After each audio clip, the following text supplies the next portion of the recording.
Hey everyone, and welcome back to a brand new video. Tonight we have 2 hours of horror stories ranging from night drives, dressmakers, even some rules stories, so I hope you all enjoy them. If you do, please be sure to drop a like rating. Let's go for 1,200 likes. I think if everybody took a quick second, we could do it. Subscribing if you are new is also very much appreciated, as I post content just like this as often as possible. And I'm always doing my best to make these videos the best they can be. Enjoy the video, and as always, I hope you all have a great night.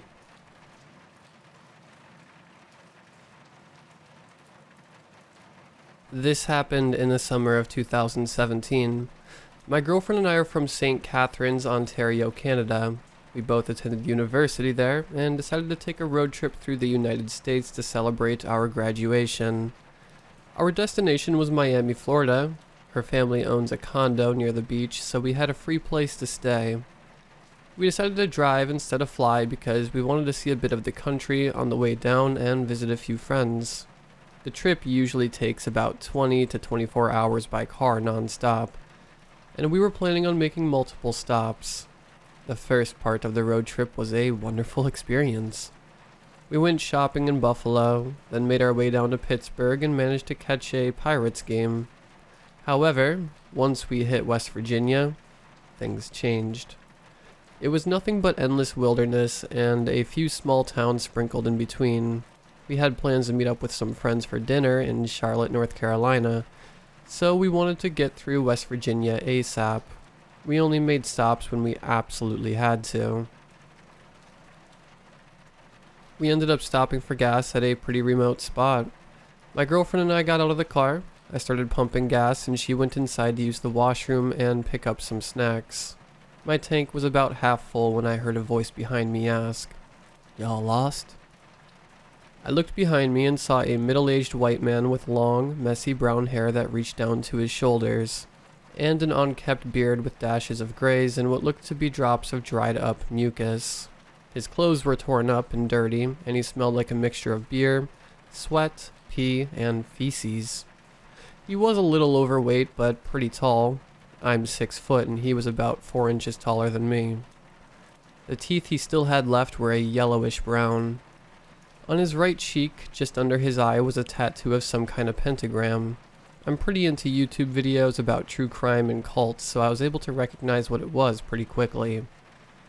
He was standing very close to my face, to the point where the smell of his breath was making me dizzy, so I backed up. "No, sir, just passing through," I said nervously. "Not too often we see tourists passing through these parts," he responded. "Where are you headed?" As he said this, he moved even closer than he was before. I had my back up against my car and I couldn't move any farther. I wanted to get away from this guy as quickly as possible, but the car was still filling up with gas and my girlfriend was still inside the gas station. I didn't want this dude to know where we were really going, so I told him I was visiting family in Kentucky, and they were expecting us. After I said this, he cracked a weird half smile, opening his mouth just wide enough for me to get a look at his teeth again. I'll never forget that face. His bloodshot eyes were staring deep into my soul. He let out a weird and sinister laugh. "How lovely," he said. "I'll see you kids around." Then he walked away. I was very relieved that he walked away, but also terrified by his last remarks. I didn't even see him when we pulled into the gas station. So how did he know I wasn't alone? I figured he must have been watching my girlfriend and I when we arrived. The car was finally filled up, and I saw my girlfriend walking toward the car with bags full of snacks for the road. I noticed the weird guy was still at the gas station. He was a few pumps away from us, leaning up against an old wreck pickup truck. But to my utter discomfort, he wasn't alone. There were 2 other men and 1 woman with him, making the group 4 in total. The 2 men were just as big as he was, but they had shaved heads. One of them was wearing a dirty white tank top, and the other had no shirt on at all. The woman was shorter, about 5'5". She was very skinny with heavy bags under her eyes and long blonde hair. They all looked like they had been living in the woods for the past 10 years. They were staring and pointing at us, talking amongst themselves. As soon as my girlfriend got to the car, I urgently told her to get in. I'm usually a pretty calm guy, so when my girlfriend noticed I was kind of freaking out, she knew something was up. We quickly entered the car, I locked the doors, and I began hauling ass out of the gas station. As we pulled around their red truck to the exit, I noticed there was another pentagram painted in the hood. I also noticed the skull of a goat or ram on their windshield. The 4 people began getting into their truck as they saw us leaving. I knew they were going to follow us as soon as we left. I explained the situation to my girlfriend as we were speeding away from the gas station. We were zooming down the road and I looked in the rearview mirror. As I expected, the red truck was right behind us. I sped up even more, and they did too. I made a left, they did too. I made a full U-turn and they did as well. My girlfriend managed to get reception and dialed 911. We gave the operator our location and they gave us directions to the nearest police station. The operator also asked for the license plate, but the truck didn't have any. Once we were off the phone with them, my girlfriend stuck her cell phone outside of the window and started pointing to it, letting the creeps know we called the police. They finally got the message and stopped following us. We arrived to the police station and filed a report. We gave them the description of the truck and suspects. The investigators said they would call us if they had any more information. We were extremely shaken but also relieved. All we wanted to do at that point was get the hell out of West Virginia. We thought we had shaken the group for good, but unfortunately, we were wrong. We decided to drive through the night to cover as much ground as possible. The area of Appalachia we were in had no street lights, and I could only see what my headlights allowed me to see. Everything was fine until I noticed 2 headlights in my rear view mirror.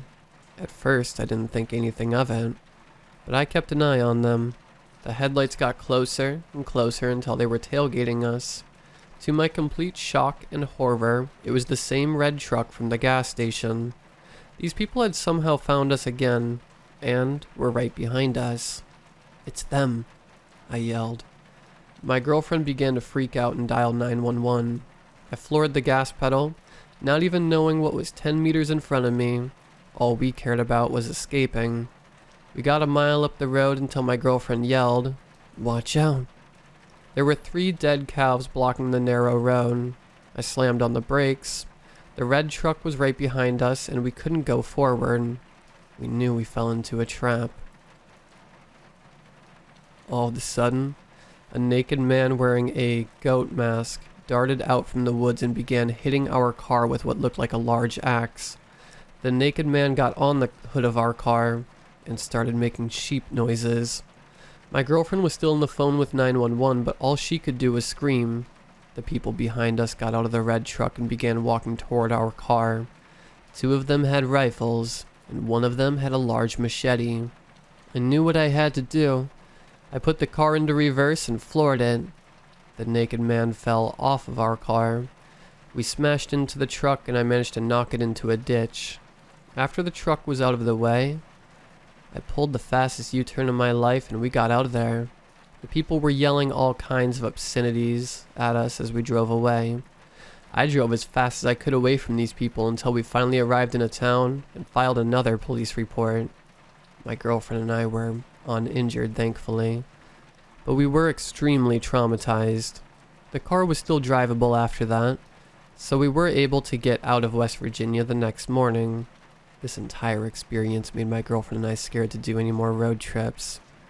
I still call the police department in West Virginia once in a while to see if they have any leads on these people, but so far, they have not found anything. The fact that these people were able to find us after we went to the police station and drove away still scares and baffles me to this day.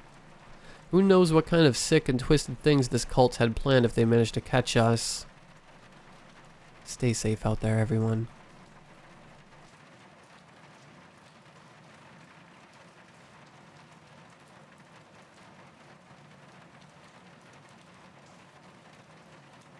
If you DoorDash, do not deliver to 166 Lower Creek Road.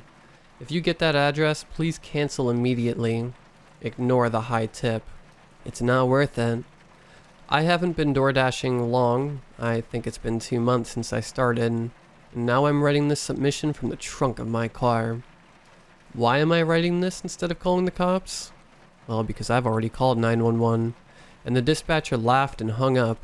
According to her, 166 Lower Creek Road doesn't exist, and they get a prank call about that address every other night. Hell, she even said that Lower Creek Road has been closed for years. So I'm writing my story on here because you all will believe me. I was in the last 10 minutes of a 4-hour shift with DoorDash. When I saw that it was 10:50 p.m., I decided to call it a night and head home. I then attempted to end my dash, but a new order popped up. Go to McDonald's. The pay showed $50. The pay is usually 10 at the highest. I couldn't say no. I was already close to McDonald's and didn't take long to get there. Once inside, the cashier informed me that there wasn't a DoorDash order with the order number I had. I looked at the items ordered, and it was just an ice water and nothing else. $50 pay for an ice water. Whatever, I'll take it. The cashier laughed at the order and handed over a large styrofoam cup of water. She informed me they get an order like this every other night. As I walked back to my car, I felt very weird about this order. My gut told me to cancel, but I had already left the store with the item. The delivery address was only 3.5 miles out, and I reminded myself of the high payout. Money that I really needed. So, I pulled out onto the highway and made my way to Lower Creek Road. In no time, the GPS had me on a heavily wooded dirt road. It was very curvy and hard to navigate in the dark. The paranoia had me seeing things out of the corner of my eyes. I pressed on. After what felt like an eternity, the GPS said aloud, "Turn left onto Lower Creek Road in a 1/4 mile." Once at the road, there wasn't any road sign, but I made the left anyway. "Your destination will be on your right in 1 mile," the GPS said. Off the bat, I noticed none of the mailbox numbers started with a 1. They all started with a 6. And if the road was like any other, then the actual address of my destination was 666 Lower Creek Road. Now, I'm not religious or superstitious, but the idea that the address was actually 666 made me feel even more worried. All the homes on the road looked very run down and deserted. I was now only about 400 feet from my turn, and I could see an old rusty mailbox at the head of the driveway. Sure enough, the numbers on the mailbox read 666. The GPS sang out that I was at my destination, and the DoorDash app read off the delivery instructions. "Leave at my feet. Do not disturb." These words chilled me. Usually the directions were a simple "leave at door" or "hand to customer." I slowly pulled down the driveway, which was fully surrounded by thick undergrowth and large trees. The little dirt road finally gave way to an opening. There was no house in the clearing. Setting right in the middle of the opening were what seemed to be 3 men. They were sitting on lawn chairs in a semicircle. They were illuminated by a blue light that was being emitted from the ground by what looked like a projector. They all had their hands up in the air and were looking directly into the blue light. The scene made me so nervous I began to feel nauseous. I got out of my car and slowly walked towards them. I have never walked so slowly and quietly in my life. I didn't want them to notice me at all. Once I reached them, I could tell they were all completely naked. The man in the middle had a small box in his lap, and smoke was coming from the box like something was smoldering inside it. There is a strong smell of burning hair around them. The only noise was the hum of the projector. I approached the man closest to the road and carefully tried to set the cup of ice water at his feet. My hands were shaking too badly, and I dropped the cup, spilling the water all over his feet. None of them had any reaction. I promptly stood up and walked back to the car as fast as I could. My heart was beating out of my chest. When I got within about 5 feet of my car, I looked back towards the men. Only one of them remained in his seat. The other 2 were gone. For a moment, everything felt still, and then the man's head snapped in my direction. He stood immediately and started sprinting towards me. I turned quickly to get in my car, but what I saw stopped me completely. The other two men were sitting in the driver and passenger seats, both of them staring forward. I heard the man's footsteps closing in from behind me, and before I could react, he tackled me head first into my car. The impact was violent, and I immediately felt blood running down my face. As I pleaded, the man dragged me back to the lawn chairs. He threw me down in the middle chair and dumped whatever was burning in the small box over my head. The embers burned my scalp. I began to scream as the man grabbed my face and forced me to stare into the light. My eyes began to get very heavy, and I couldn't keep them from closing. When they opened, I was no longer in the middle of the woods at night. It was now daylight. I was now high in the mountain and seated in front of a massive opening in the side of a mountain. Carvings were all around the outside of the opening. The carvings depicted faces with their mouths agape. The men were seated beside me. All three hummed in unison. The opening gave way to a large pit that seemed to be forever deep. A large gust of wind pushed out from within the mountain before the air was sucked back into the opening forcefully. It was like the mountain was breathing. Each exhale pushed me away. Each inhale pulled me closer and closer to the pit. My eyes widened as I realized it wasn't the mountain breathing, but that something very large down inside the mountain was the source of the air. Something very massive. Something very alive. Just the thought of the unidentified being made me want to scream out in madness. My fixation on the abyss was broken by a buzzing and vibration in my pocket. My phone was ringing. This broke my trance, and I realized I was back in the woods in the middle of the night. I looked around me and realized that the three men were still in a meditative state as they looked into the blue light. I jumped from the chair and started a dash for my car. I crashed into the driver's side door and dug for my keys. Nothing. They were gone. I looked towards the men and noticed they were now walking towards me. I noticed my trunk was open and hopped inside before slamming it down. That's how I ended up in the trunk. I'm laying here with no hope. I just want you to know to never deliver to 666 Lower Creek Road. Also, there is something in that mountain. It's alive and it wants us all.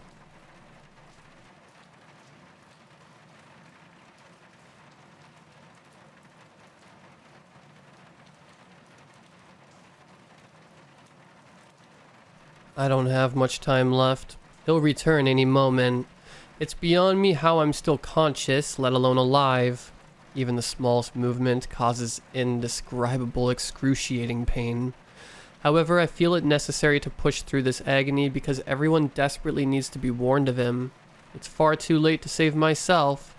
Anyone who attempted to try would be embarking on a death mission. This is simply a warning I hope could save others. The fate of meeting this man, this demon, isn't something I would even wish on my worst enemy. My name is Casey O'Sullivan.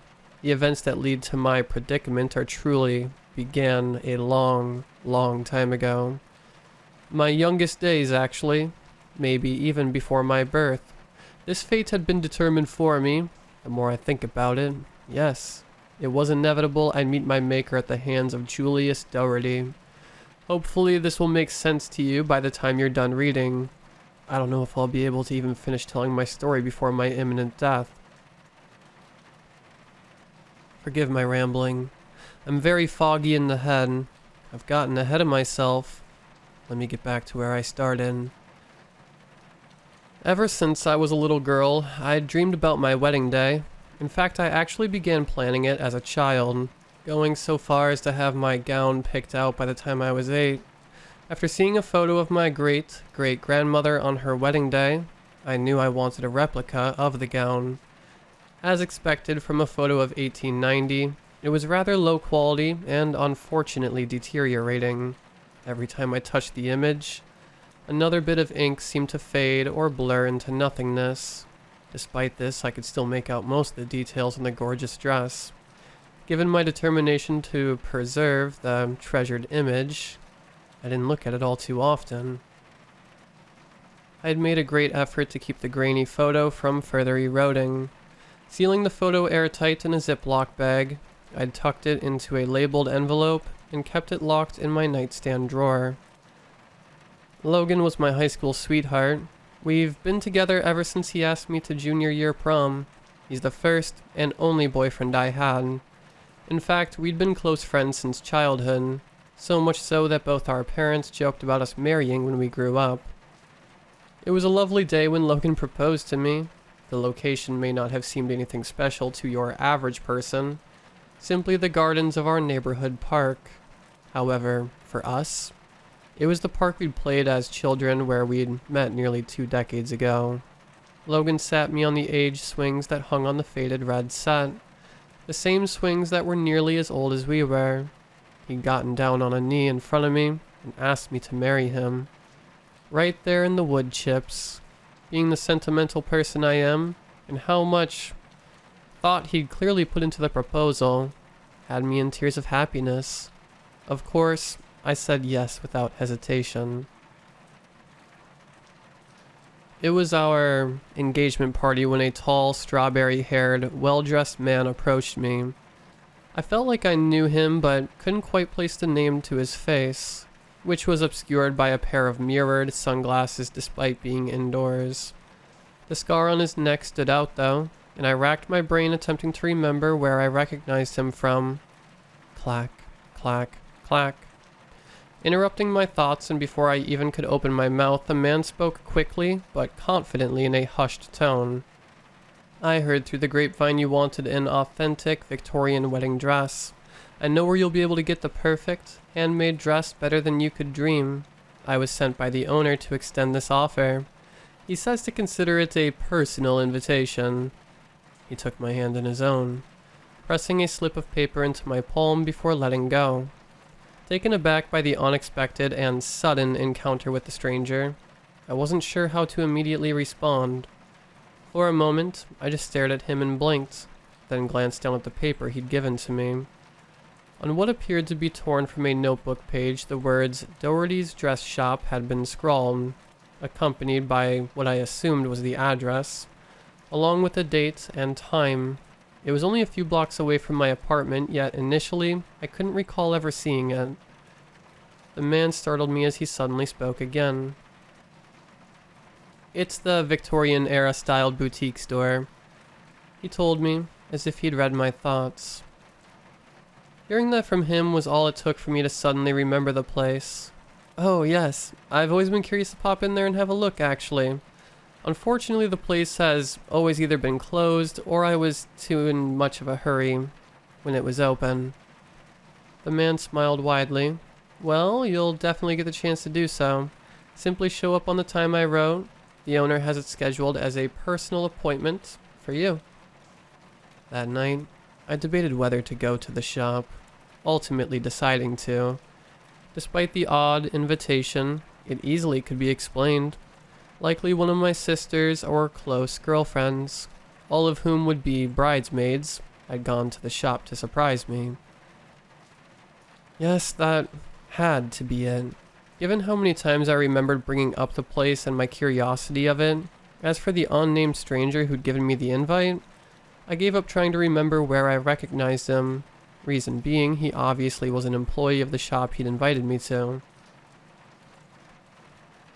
Upon entering the store the following Saturday, I was greeted by a tall, flamboyant man who I assumed to be the owner.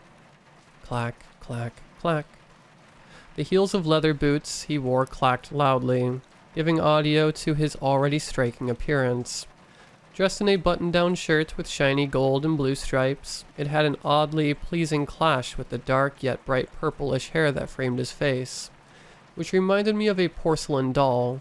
On his right cheekbone, a small black heart had been tattooed beneath his eye. With a soft, almost harmonic voice he spoke to me. I see you accepted my invitation. How wonderful to meet you, ma'am. The man smiled gently. And congratulations as well, on the engagement. Offering my hand out to shake, Nice to meet you. I've been looking forward to our appointment. He didn't take my hand, instead crossing his arms in a manner that felt a bit intimidating. However, the relaxed smile on his dollish face kept me at ease. As have I. Your sister is acquainted with an employee of mine and happened to mention your wedding to him. Oh yeah, that would explain how you knew. Though it hadn't been exactly what I'd assumed previously, it made even more sense and calmed the bit of remaining anxiety I held. Mm-hmm. The purple-haired man nodded at me. I heard you had something specific in mind. Yes, my great-great-grandmother's dress. I reached into my purse to get the treasured photo. I have a picture I brought with, in fact. The tall male wordlessly uncrossed his arms and held out a rather delicate hand. His long, slender fingers were manicured better than my own. I hesitated upon noticing how sharp his glossy, black nails appeared to be. Well, he raised an eyebrow. I can't read minds, you know. The tone of the man's voice was playful and friendly. Once again, my worries were put at rest, and I proceeded to hand him the photo. Snatching it out my hand, the man studied the photo in silence with a blank face for well over a minute. I figured the faded and smudged ink of it was causing him to struggle to figure out whether he'd be able to replicate it accurately. When he finally looked up at me again, the soft smile had returned to his face. I can most certainly do that for you. The man spoke enthusiastically. We'll make sure this dress both meets and exceeds your expectations. You must have a perfect dress for the big day, after all. Weddings are always something to celebrate to the fullest extent. How about a lovely pair of white, leather ankle boots to match? I beamed, the idea sounding perfect. Yes, absolutely. Thank you so much. I had agreed without a second thought. The photograph was handed back to me. I looked down to inspect the old picture in my hand, expecting to see another mark of wear. Oddly enough, not only was it in the condition it had been previously, the ink actually appeared less faded than before, and wrinkles not as noticeable. I would have thought more about the weird predicament of the photo, if it hadn't only then occurred. What's your name? I don't think I caught it. However, by the time I looked back, the dark-haired male had disappeared. Shuffling through my bag, I took out the appointment card which I'd received at the engagement shower. Though I didn't remember any name being on it before, I was surprised to find it had been scrawled on the bottom. Julius Doherty. The name rang a distant bell in my mind, though I couldn't place it. Tilting my head back up to look for the man who had seemed to vanish in thin air, I was startled to find he now stood directly in front of me. Do you believe in God, Casey? Julius asked softly, his icy blue eyes locked on my own, catching me in a stare down I couldn't escape from. I blinked at the question, confused at not only the seemingly instantaneous, silent way he'd moved, but also baffled at the sudden curiosity in my faith. Yes, I answered carefully. You believe in heaven and hell? Julius asked in a manner that felt a bit more like an interrogation. Nodding, I answered, Of course. Where would you rather go? The man asked in a tone that filled me with dread despite the gentleness of his voice. Heaven, of course, I told him. Julius chuckled, shaking his head to himself as if I'd said some joke, and motioned me to follow. Very well, let's go measure you for your gown now, dear. We must make sure it's just perfect. As odd as that man's behavior was, I foolishly wrote it off. Chalked it all up to his obvious eccentric and rather quirky personality. Julius was odd, certainly, but as he began to casually chat with me about life and latest celebrity gossip, the strange aspects of him were forgotten. As our light-hearted conversation flowed while he'd taken my measurements, he began to feel like an old friend. Julius was friendly, sweet, and kind even. He decided to make the veil for my wedding gown free of charge, and when I pushed back, he insisted. Once we'd finished covering all the bases for my wedding attire and scheduled my next appointment, Julius saw me out. He walked me to the door and held it for me. A real gentleman. You get home safe now, Casey. He told me, opening the door into what I only now realized was early night. I could have sworn I'd been there no longer than 2 hours at most. I will. Thank you again, really. Just gotta give Logan a call and let him know I'm alright. He must be worried. I reached to take my phone out. 8:30 p.m. How the heck had it been over 8 hours? You can just blame me. Julius chuckled lightheartedly. I shouldn't have kept you so long chatting. Time is an odd thing. I didn't understand exactly what he meant by the last part, so I just agreed, as I was running late already, and didn't have the time to ask for an explanation. It is. Alright, I must be going now. I'll see you in a month for the fitting appointment, Julius. I smiled and gave a wave goodbye. Julius returned the gesture before disappearing into the shop while I began my trip home. The appointment for the fitting of my gown had been scheduled for exactly 1 month later. Today. I woke up this morning thrilled, clueless to the hell, quite literally, I would be walking into. It was raining, and despite leaving a bit early, the weather caused me to run late, albeit only by a few minutes. I was half soaked once I made it into the shop, which seemed to be scented by fresh roses. You're late. Julius's voice alerted me to his presence. His tone was flat, and he appeared to be rather unpleasant by my tardiness. My apologies, Mr. Doherty. I left early, actually. I'm excited for today. I held my hand out to shake with an apologetic smile. Upon hearing me, a small smile spread across Julius's face, though it appeared very forced. Rather than returning the offered handshake, the tall male simply crossed his arms across his chest as he'd done our previous meeting. I, as well, have been looking forward to showing you the dress I've made for you. He turned on the heel of his boot, walking towards the back of his shop and motioning me to follow. No need for such formalities between us, yes? It's just fine for you to address me as Julius. Alright then, Julius.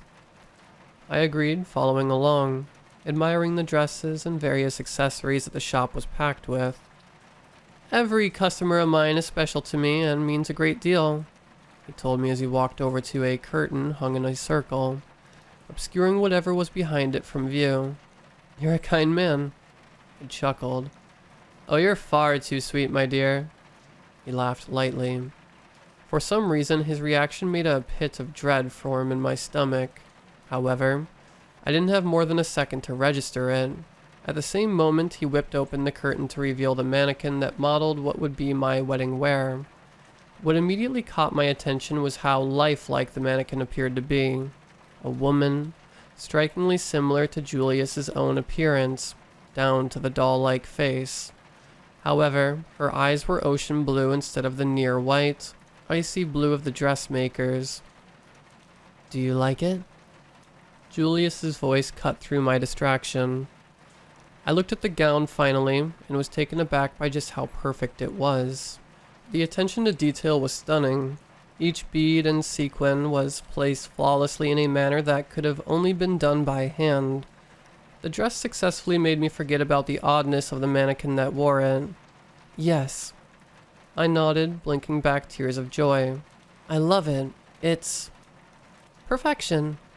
Julius cut me off, finishing my sentence for me. The man smiled proudly at my reaction to his hard work. Beyond perfection. Thank you, Julius. I beamed at him. Shall we get you in the gown to make sure it fits properly, then? Julius began unbuttoning the gown to remove it from the mannequin, leaving it in a plain, underdress slip. That sounds wonderful. I agreed. Julius showed me over to the dressing room. I changed into the dress in privacy, emerging only once I was ready for him to help button up the back and tie the corset for me. Clack, clack, clack. Bringing me over to a mirror, Julius helped me on a small platform. You remind me so much of my sister. Julius hummed to me in his soft voice. Looked just like she did on her wedding day. He did up the buttons of the dress. Oh, you have a sister? I asked while admiring myself in the gorgeous, handcrafted gown. It was so flawlessly made that may have well as been a true Victorian-era vintage dress. The corset was laced and tightened to the extent I could hardly breathe. I did. The man sighed, placing the lace veil upon my head. Julius stood behind as he adjusted it, while I watched both our reflections in the mirror. Did? A sad smile on the dressmaker's face was visible. Yes, Julius spoke. But she's dead now. There was something about the sweetness dripped from the words that made my stomach twist. I'm sorry to hear. I turned my head to look him in the eyes while expressing my condolences. Don't be. Julius's voice grew softer and sickeningly sweet. She was a real bitch. To my horror, his sad smile warped into a demented grin, showing razor-sharp teeth that were inhuman. Excuse me? I attempted to back away but didn't get very far as I stumbled on the long gown. Clack, clack, clack. The sound Julius's boots made was deafening as he stepped forward, grabbing my wrist and digging. What I realized in terror were claws into my flesh. Julius's expression grew unsettlingly gentle again as he spoke. Just as I said, she was exactly like you. No worries though, my dear Casey. I'll turn you perfect just as I did for her.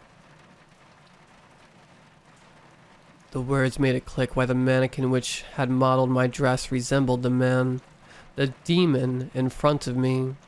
That had been his sister. I yanked my arm out of his grip in disgust and fear, adrenaline helping me ignore the pain of his claws ripping through my skin. Julius just stood there, watching me with icy dead eyes and an unreadable expression as I backed up, clutching my injured arm to my chest. You fucking monster, I spat. Clack, clack, clack. I had made him angry, furious. He reached a claw hand out towards me again, but I managed to just escape it, making a mad dash towards the door. Clack, clack, clack. I tried the handle, but it was stuck. Locked. I was trapped. Clack, clack, clack. I felt my stomach drop as outside the glass, the world blurred and faded until it was nothing but black. It was surreal to witness, as if suddenly everything had been drowned in the darkest ink. There was truly nothing beyond the window panes of the shop. Clack, clack, clack. Unfortunately, heaven was never an option for you, Julius hummed. Clack, clack, clack. He was right behind me now. You're in hell, Casey. Let me go, I screamed, turning to face my capture. Julius didn't respond.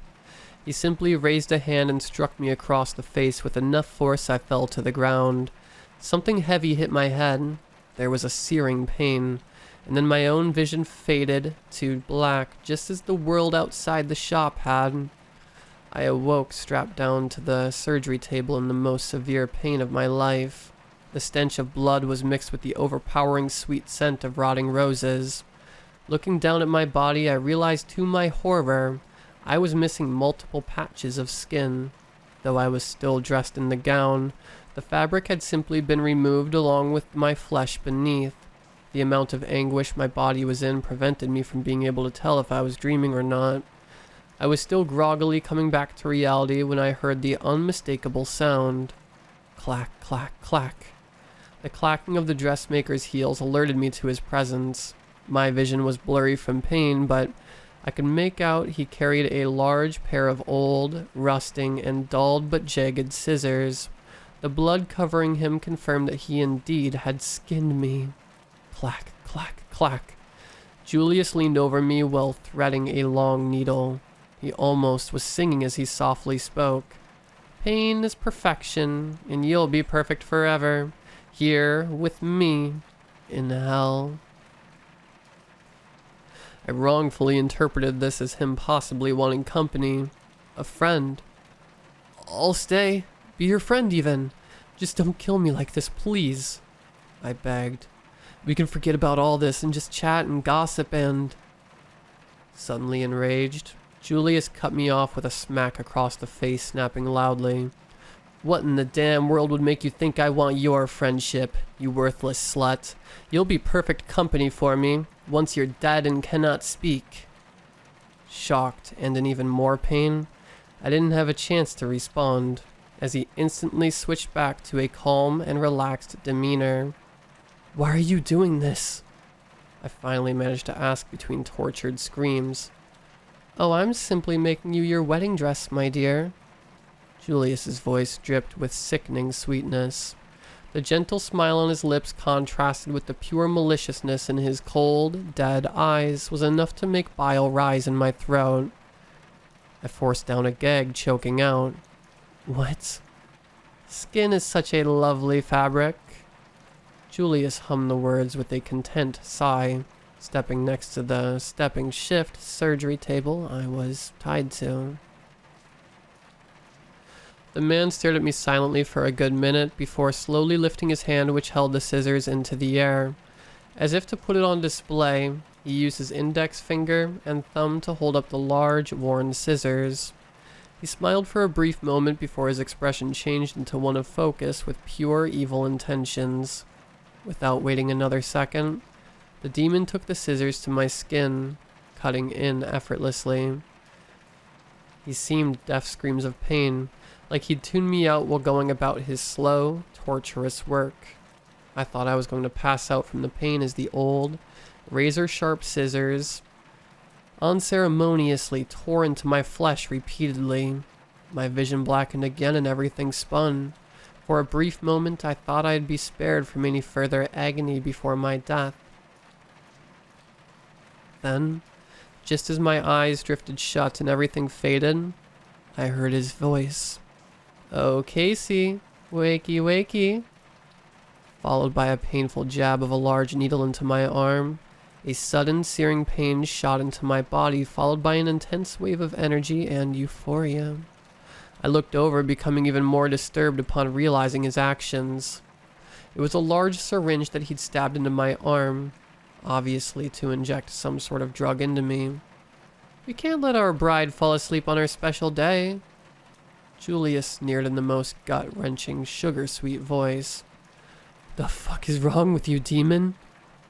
I spat, energized by whatever concoction he'd given me enough to ignore the pain a bit. Nothing is wrong with me, my dear. Julius spoke softly in a tone that sounded like he genuinely believed the words. The only problem here is you, in fact. He talked while continuing to cut into both my skin and dress. My throat was raw from screaming in agony. The pain had become so blinding, I was not sure whether I was beginning to fail to register it completely, or if it simply encapsulated my entire existence. You see, Julius kept talking. When I didn't look at him, he smacked me across the face with a bloodied clawed hand. Hey, you look at me when I speak, goddamn worthless bitch. The demon dug his claws into my cheeks, making me turn my head towards him. Shockingly, he appeared rather calm. That's better. Julius patted my cheek, then returned to cutting my body. As I was saying, to make sure your dress is actually perfect and it's flawlessly, I have a trick. Well, let me guess. You sew it right on me? I managed the sarcastic comment through my misery. My brain ran at warp speed, fueled by whatever amphetamines had been given to me. That's exactly right. Julius responded, delighted. No need for new hair, so we won't have to scalp you. He smiled. That's always a very painful process. No one has lived through that. You've actually lived much, much longer than most. I must say, I am impressed, Casey. Fuck you. I spat. Such rude language. He responded as if he hadn't been throwing around curses moments ago. And to think, in response to compliments. A thank you, Julius, would be much more appropriate. He punctuated his words by cutting into my waistline. Stop! I screamed, thrashing about in the restraints. Got to make your waist smaller if we want perfection, dear. He patted my cheek again with a blood-soaked hand. No worries, though. We'll get you right stitched up. We will. A large needle pierced into my skin, and I could feel the thread tugging my body into the shape he desired. For the love of God, please! I begged as tears streamed freely down my face. There is no God here, Casey. You're in hell. He repeated his earlier words as he finished stitching me. The other side of my waist was given the same treatment, though I could tell he purposely was taking his time. His expression gave way how much he enjoyed my suffering. Finally, once Julius was finished, he straightened upright. The noise of his boots could be heard as he backed away. Clack, clack, clack. Time to put your boots on you, Julius declared, moving to the foot of the table. Huh? With a grin, the man held up a hatchet for me to see before raising it into the air, preparing to deliver a strike. Don't, please. I never got a chance to finish my sentence. In one brutal but clean blow, the limb was severed. I didn't even realize I'd been screaming until I felt a hot iron press against the stump to cauterize it. The feeling was what caused me to screech so loud my vocal cords blew out. Julius spoke as he took his large needle and thread back up. Finally, you've shut up. Thank goodness. With quick yet small pristine stitches, he sewed a white boot over the injury to replace where my foot had been. I glared the best I could through the torture and my tears, ignoring excruciating misery I was in to give him the middle finger. Julius simply rolled his eyes and stretched his shoulders before giving my other foot the same treatment as the first. This time he seemed to work quicker, almost in a rush. I couldn't scream, but I didn't even want to anymore. Instead, I silently wept and accepted my fate. Clack, clack, clack. He backed away again, covered in blood. Julius wiped his face down with a cloth, then told me, Usually, I prefer to do all my work in one go, he told me as he stared, seemingly admiring what he'd done to me. However, I have a matter I must attend to briefly. I must have given him the most baffled expression because he grinned and patted my cheek. Oh, I'll be back, Casey. Don't you worry about that. Julius undid one of the cuffs which had restrained my wrist down. The man took my hand in his own, placing what I realized was my phone in it. Go ahead and amuse yourself while I'm gone. There is Wi-Fi in hell. And with that, he turned on his heel and walked away. Clack, clack, clack. Bang. Julius had left the room, slamming the heavy door behind himself in what seemed like a rage. This leads me to where I am now, typing this out, trying to finish in time before he returns. It's been well over an hour. Before I began writing this, I spent a brief bit of time searching up his name. After browsing various results, I discovered something that disturbed me deeply. His sister, Annabella O'Sullivan, she's my great-great-grandmother, and she killed him back in 1898. Behind his shop, she murdered Julius single bullet to the face, which I realize is right where his heart tattoo now sat.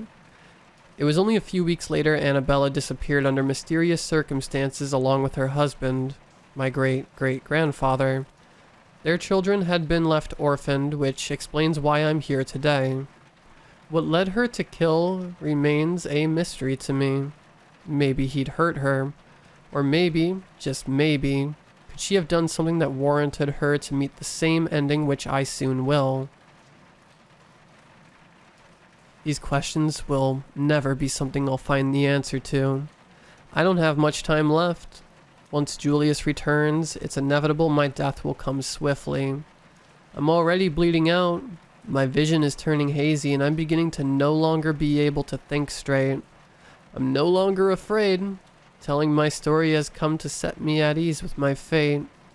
The pain has faded to numbness. I'm already at peace, knowing this will all be over shortly. One final time, I must beg of you. Do not fall for this demon's tricks and trap. Don't fall for his disguise as harmless. He's anything but that. Should you be invited to a place by a tall man with a scarred neck, don't speak to him and run away as fast as you can. I figured out once you engage, these monsters can plant false memories. I never knew this shop, in fact. It never was here before I was invited. And if you fall for their tricks, then may the Lord have mercy on your soul. I met the dressmaker from hell. I hope you never do. Clack, clack, clack. Please tell my family, friends, and fiancé Logan that I love them all so very much. Clack, clack, clack. Sincerely, Casey O'Sullivan. Clack, clack, bang.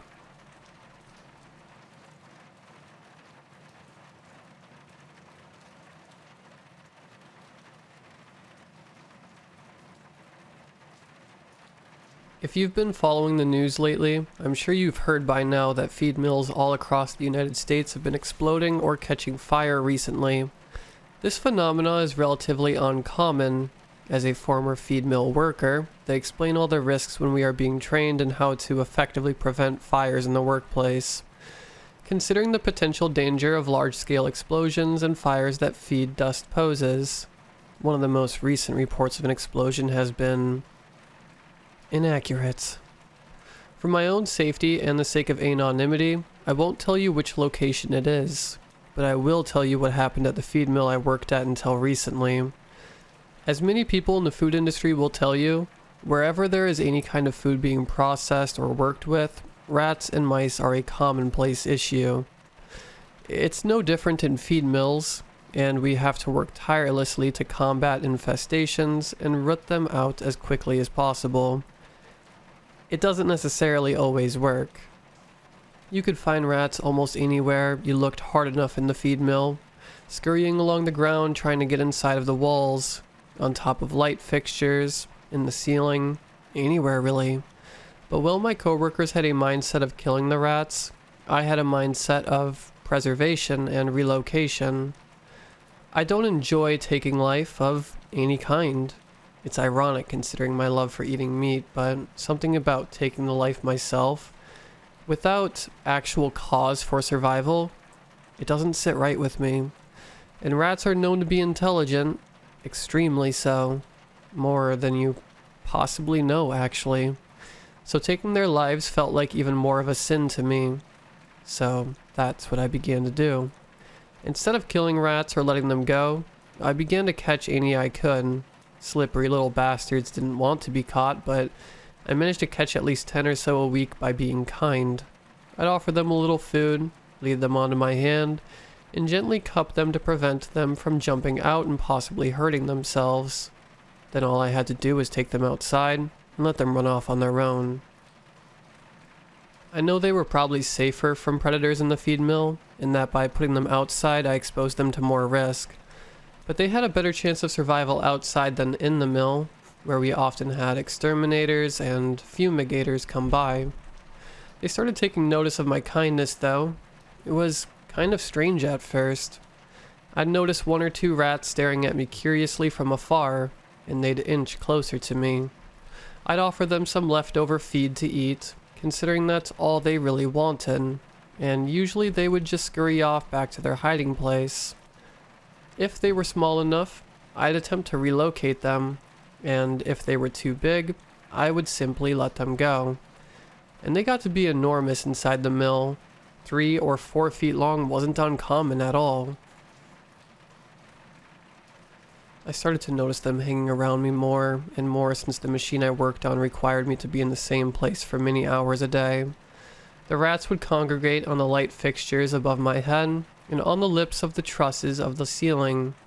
I didn't really think much of it until I began to notice a single, smaller rat frequently visiting my machine. Instead of the gray or dark coat that was common amongst the rats of the mill, this one had a jet black coat and a gray tail, with a single ring of gold coloring about midway up his tail. I tried to lure him over to me with the food trail I normally do, but it wasn't needed. This one ran straight to my hands and hopped on. For any of you who don't know, this is extremely strange behavior for a wild rat. Domesticated rats and mice might do this since they're used to their human wanting to give them their love and attention. Wild rats normally fear and avoid humans. Upon closer examination of the rat, I noticed that what should have been beady black orbs for eyes had a spot of yellow in the dark center. A mutation. Some sort of disease? I wasn't sure, but I figured this rat wouldn't make it outside for very long. So instead of taking him outside to what could be his death, I let him stay in my hands for a while. "Hello, my little friend." I cooed gently to the creature. He seemed to like the sound of my voice. He sat back on his haunches and sniffed at me with a gentle squeaking noise. I raised a thumb and gently rubbed his side and head, cautious not to nudge too hard. The other rats seemed to notice how much attention and care I treated this one with, since I heard gentle squeaking from the crowd of gathered rats above me, like the cooing of a mother approving of her son or daughter's choice of companion. The rat made a strange gesture that caught my attention, and he started to rear up and gently touch his forepaws to my hand. Do you want down, buddy?" I asked, like most humans do when talking to a pet, not expecting a response. Strangely, he nodded. I smiled at him, not really thinking that a rat had just understood me, and that it was sheer coincidence. I gently lowered my body to the floor and spread my fingers from the locked cup position, allowing the rat to hop safely off onto the ground. "Run along, little buddy. It's dangerous around this machine, and I don't want any of you getting hurt." The tiny rat ran off between the conveyor system and disappeared into the darkness. I looked up, noticing how quiet it had gotten, and saw that the rats that normally watched me, like vultures, from on high were gone. The next days went by relatively easy, and without much activity from the rats who normally visit me. Apparently, one or two of my coworkers took notice of my interactions with the rats and began to make fun of me for it. Call me names, tell me if I love the rats so much just to join them in the basement, that kind of thing. Working in manual labor fields, you don't really put much stock in that kind of chiding and insulting behavior. Everyone does it, and you just have to get used to it and fire back. I did notice that the cat population had gone down recently, though.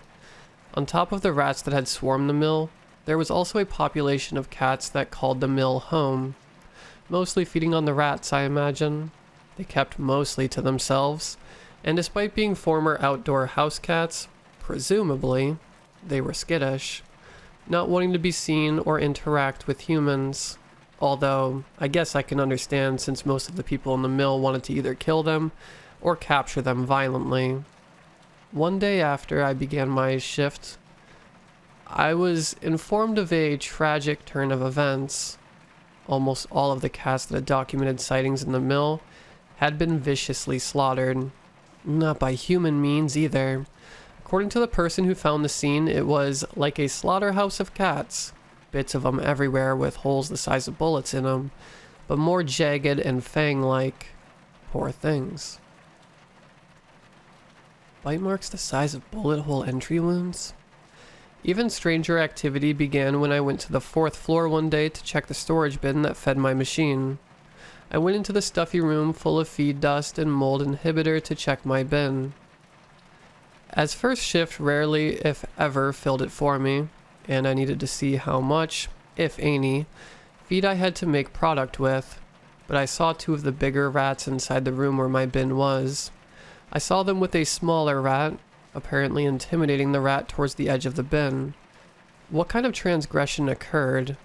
What would push these rats to force the other to its doom?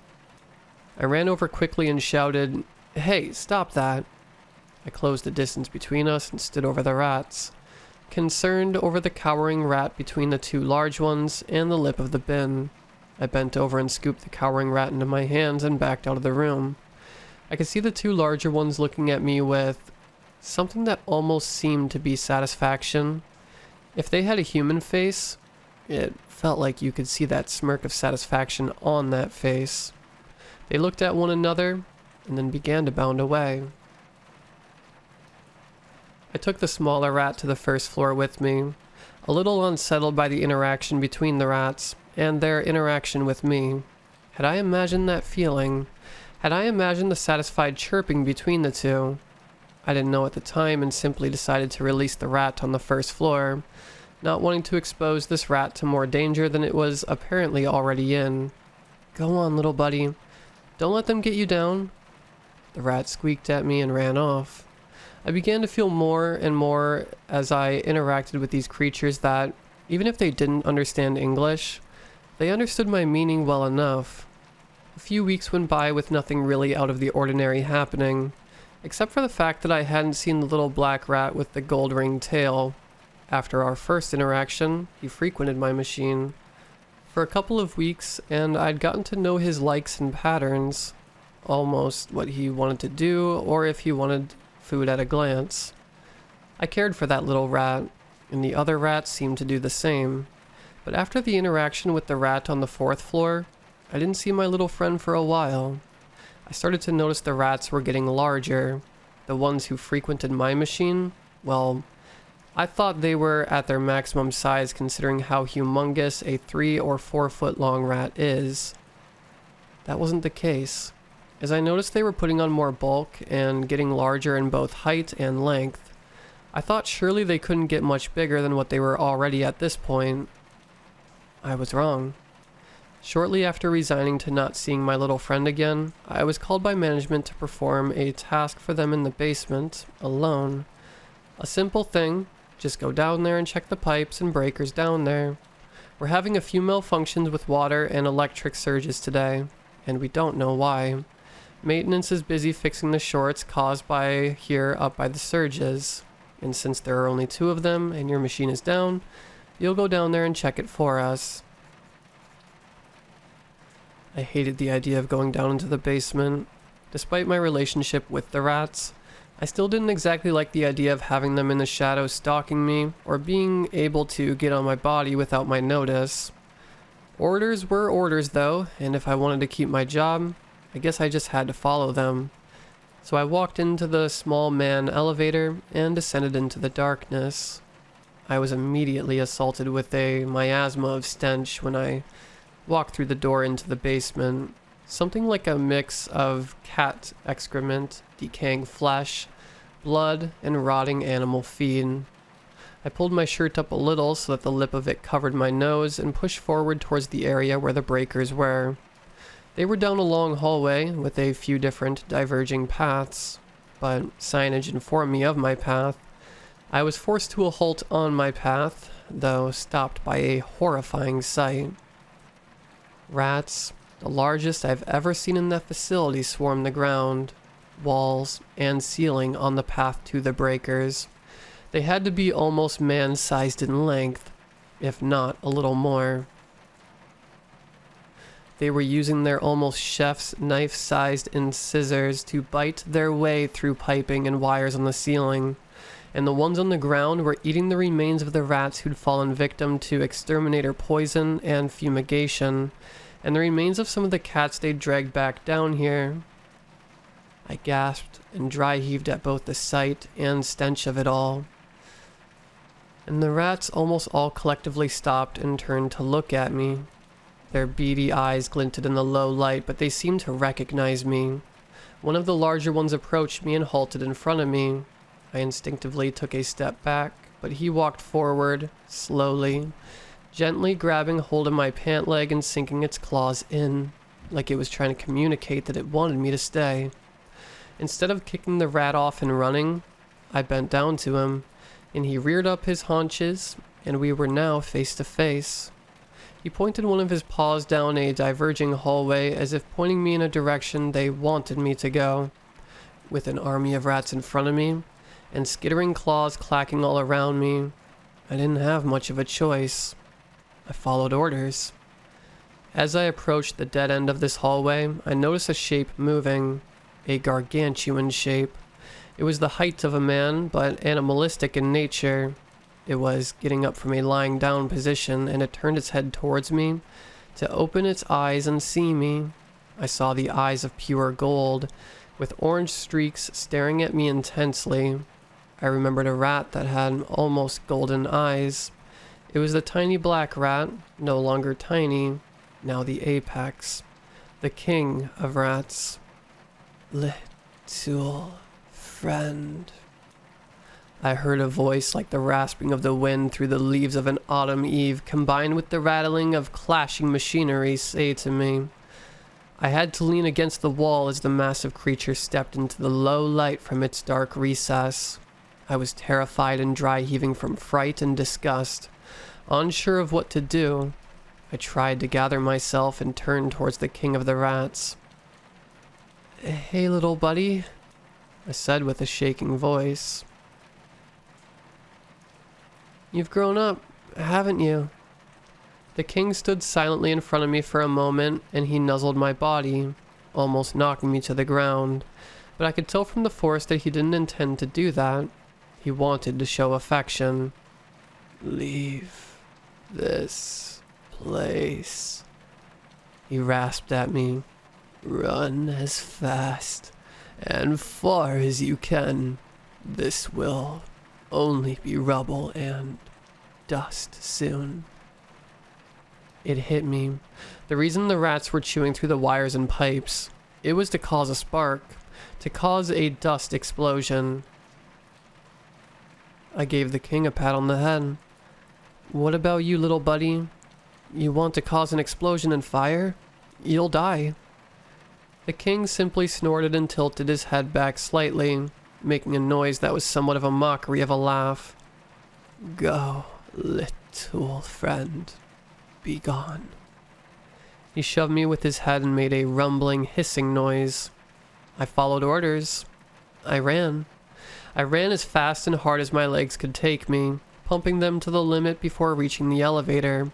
A horde of rats was inside the elevator shaft, chewing cables and clawing up towards the surface.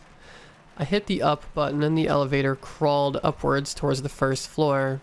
I had plenty of time to watch them wait in the elevator shaft to chew through wires, carrying the sparking remnants upwards to the feed bins, the area with the most amount of feed dust.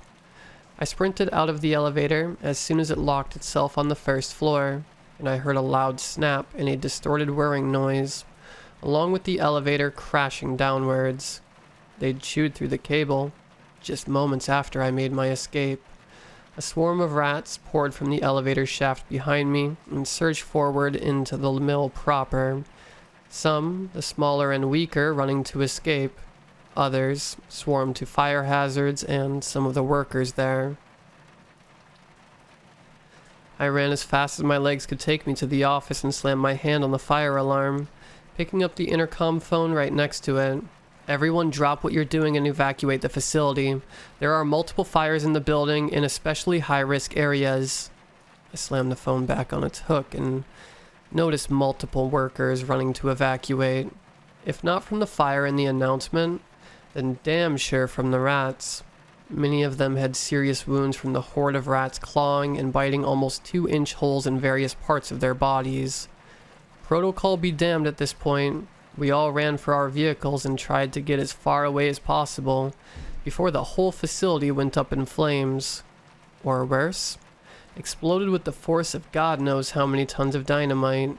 The first one to break from the parking lot was the largest truck that anyone had. It tore through the guardhouse gate like a bat out of hell, and almost all of us followed suit through the destroyed gate. The fire broke out soon afterwards. I was a few miles away from the facility when it happened, as I think we all were. I learned from the police report that the upper floors were the first to go, lost in an explosion that shook the surrounding area like a small earthquake. But the facility only burned from there, luckily. An investigation was launched and the employees were questioned. All of us, even me, claimed to not know anything, because what police officer would be insane enough to believe what I witnessed? It was ruled an accident. No foul play was found, and I believe it's mostly because the basement had collapsed and they couldn't find the surviving rats, if any did, and the chewed cables. But I know that some did survive. I visited the burned down mill a few months later, feeling despondent not only over the loss of everyone's jobs, but over the potentially charred horde of rats that I once socialized with. The mill itself was a heap of blackened scrap and smoking ruin. The remains of machinery and abandoned vehicles were strewn about like a canvas of destruction. I noticed some rustling in the rubble and saw a tiny rat. I walked over to him, and he seemed to either not notice me or didn't care that I was there. I had on my old working gloves and leaned over, cupping my hands in front of me. I gave him a sad smile. "Hey, little friend, you new around here? Or are you one of the survivors?" I asked him dumbly, knowing I'd get no response. The tiny rat hopped into my hands and curled up as though he were comfortable enough with me to sleep in my hands like a bed. I heard that wheezing, wind-scratching voice again that I still remember from the basement. The one that prevails in my mind is a friend who lost his way and only wanted peace for his kind. "Little friend." The tiny rat resting on my hands poked his head up and scurried to a hole in the rubble. I was satisfied. There were survivors. And it may seem cruel to you that I was more satisfied with surviving rodents than the fact that human beings were injured, but I don't see it that way. Our cruelty was met with their cruelty, and in the end, they didn't take any of our lives. They only wanted a place to call home.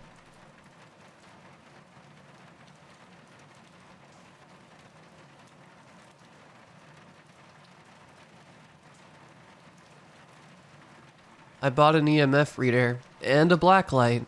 They should be delivered on Monday. Dane texted in our chat group with me and my husband. Hell yeah. I bought a few things for the trip too. LED lights and tarp poles so we can put the tarp up in case it rains.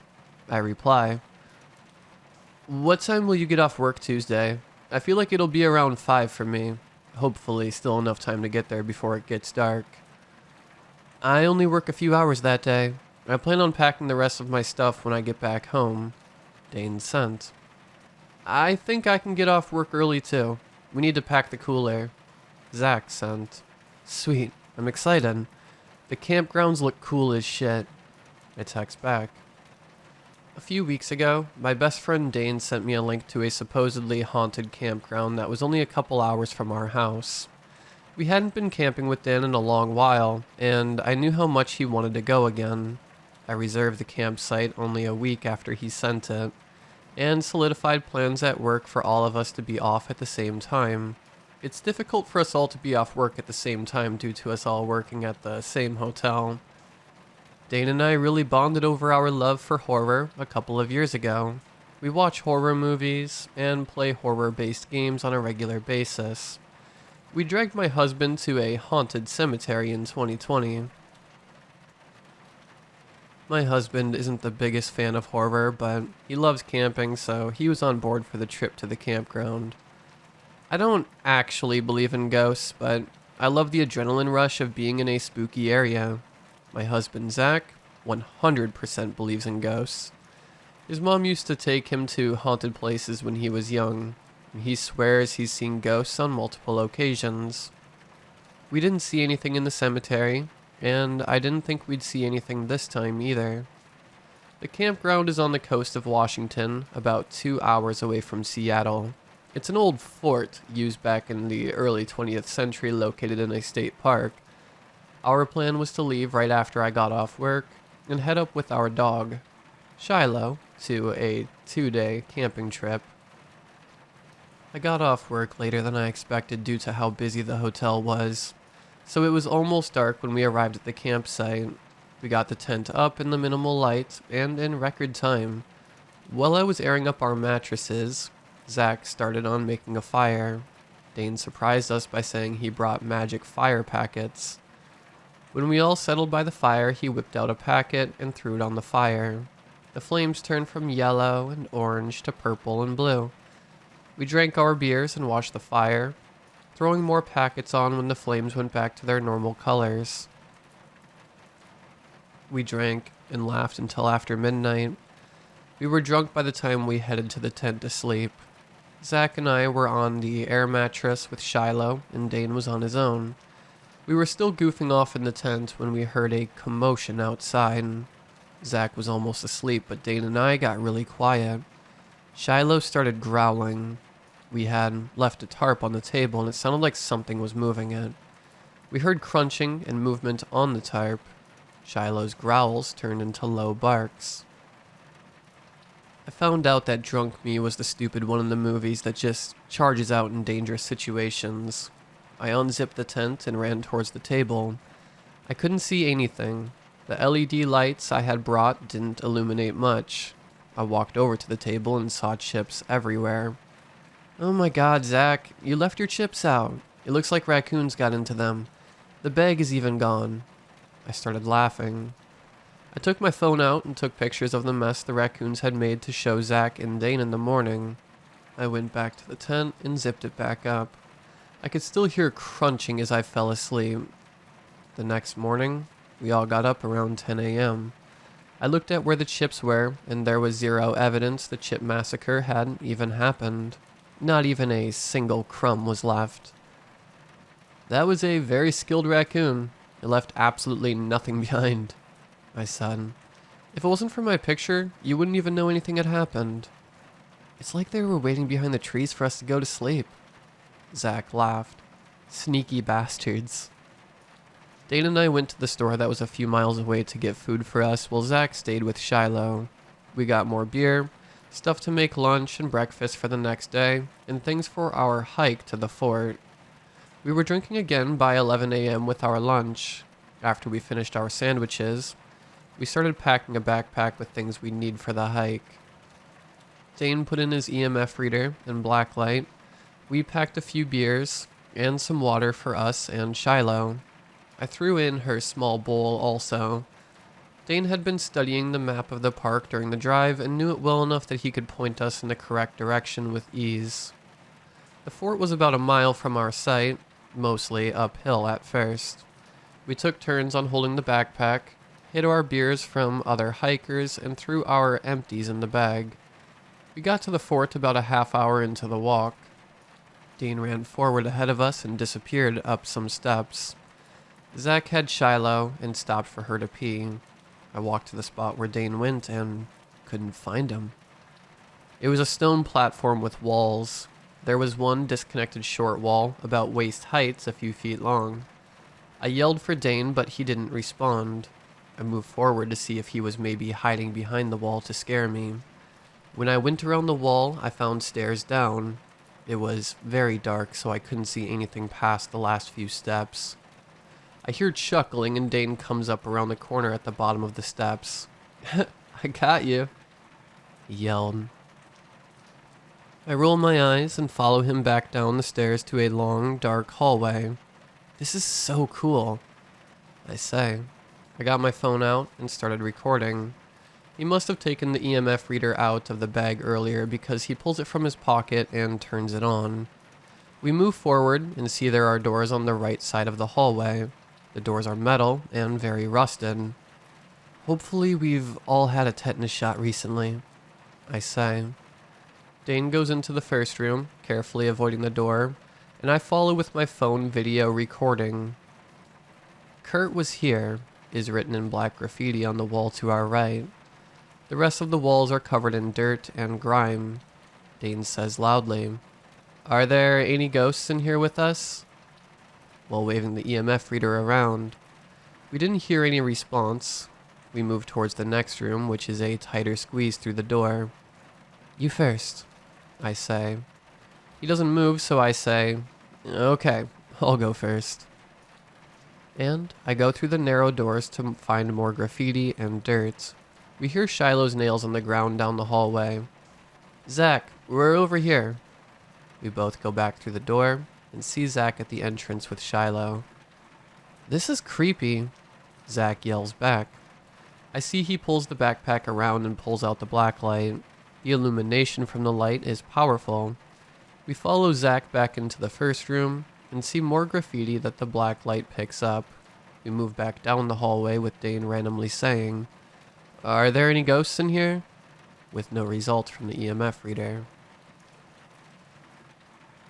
We all go up the stairs at the other side of the hallway and end up back on another stone platform that is identical to the other. We move around to the next entrance and find another hallway just like the first. There are more rusted doors, more graffiti, and more dirt. This goes on for about an hour as we go down a few more hallways that are mostly the same. Dane has run out of beer, and I'm on my second to last. We're outside again looking at another building when Zach starts going down narrow hallway about 2 feet wide. None of the other buildings have this hallway, and so far, they've been very similar in structure. I hesitate at first, but follow after Zach. He has the black light, and I follow with Shiloh and Dane behind me. We go about 10 feet, and there is a sharp left turn. Shiloh refuses to move forward. I try to coax her forward, but she won't budge. I look up and see Zach has disappeared around another turn. Dane says, "Dude, what is this hallway?" behind me. Shiloh still refuses to go, so I pick her up and start down the hallway. Dane sounds like he's really enjoying himself and repeats, "Are there any ghosts in here?" multiple times. I don't see the black light anymore. My stomach starts to ache with anxiety, and Shiloh is shaking a little in my arms. I walk a few more steps forward and twist my ankle on a dip on the side of the hallway. I cry out in pain and fall down slightly with Shiloh still in my arms. I stand back up and see a very thin figure in front of me. It's standing at the end of the hallway looking right at me. It has extremely long arms that goes down to its knees. It looks emaciated. I've never been so scared in my life. I couldn't even scream. I blink, and it's gone. My breathing gets heavier and Shiloh starts to growl. I turn around to see if Dane had seen it too, to find out that no one was behind me. I hold Shiloh closer to my chest. "Dane? Zach? Where are you guys?" I scream and it echoes around me. I could hear the fear in my voice. I start to violently shake and head back towards the entrance. I turn the corner to find more darkness. The entrance was right there. Right there, I think. I can feel tears prickle my eyes. I turn around again to see if maybe I can find Zach back down the other way. "Zach? Dane?" I scream again. A tear falls down my cheek.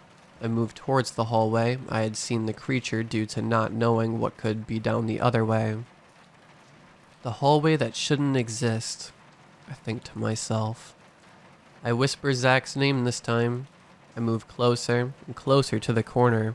My phone has a tiny bit of charge left on it due to me filming most of the last hour. I pull my phone from my pocket, trying to juggle it and holding my shaking dog. My hand is vibrating with fear, but I manage to turn the flashlight app on. I peek around the corner and again see nothing but the same hallway. I move my way down the hallway and hear a screech from behind me. I scream and turn around to see what looks like Dane, but he's wrong. His eyes are 2 different sizes. His legs are too long. His torso is too short. One arm is longer than the other. His clothes are covered in dark patches and are ripped in places. "Dane?" I whisper. He looks up at me and his mouth opens wide. Too wide. His jaw drops down to his chest and his mouth somehow stays intact. His scream's so loud I feel vibrations. He starts to charge towards me, so I run the other way. I can feel tears pouring from my eyes and I run around several corners while holding a whimpering Shiloh. I look over my shoulder to see he's gone. I slow down but run around a few more corners. I slump to the floor and hug Shiloh, trying to calm myself. I'm breathing heavy from fear and exhaustion. I hear a soft moaning from the hallway ahead of me, the hallway I haven't been down yet. The moaning gets louder, like the thing that is making the noise is coming closer. I get up and move back down the hallway away from the noise while holding my flashlight towards it. In the light, I see small movement towards the top. While still moving back, I see what looks to be Zach's face up here. His face is long, like 2 feet long, and narrow. His eyes are like saucers. His head is nearly touching the ceiling. I scream loud and run in the other direction. I don't feel like my heart can take much more of this terror. I run down several hallways, around several sharp turns, and see sunlight. The entrance. I think with tears still streaming down my face. I fall out of the hallway and onto the open stone of the platform floor.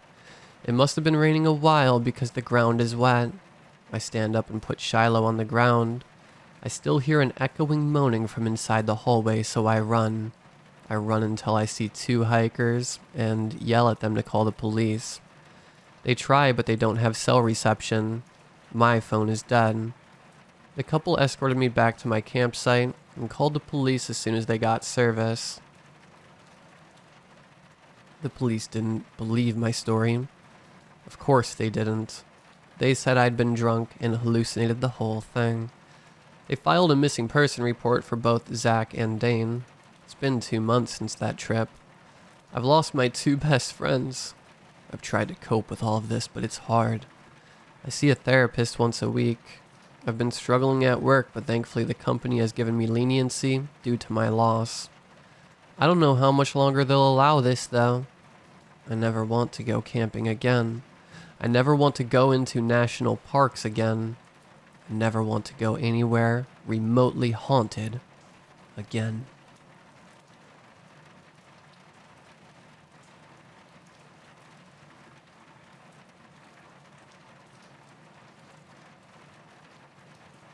If you're reading this, please take me seriously. It was supposed to be a joke. It was a joke. Until it wasn't.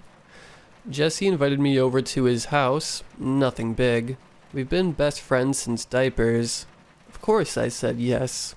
Who wouldn't? It was a Friday night. I blurred through the rest of my classes, excited for that night. Soon enough, it was after school and I was just finishing up baseball practice. I barged through the door with dirt-caked cleats flying to the shoe rack. I ran up to my room, grabbed a pair of what I hoped were clean clothes, and hopped in the shower.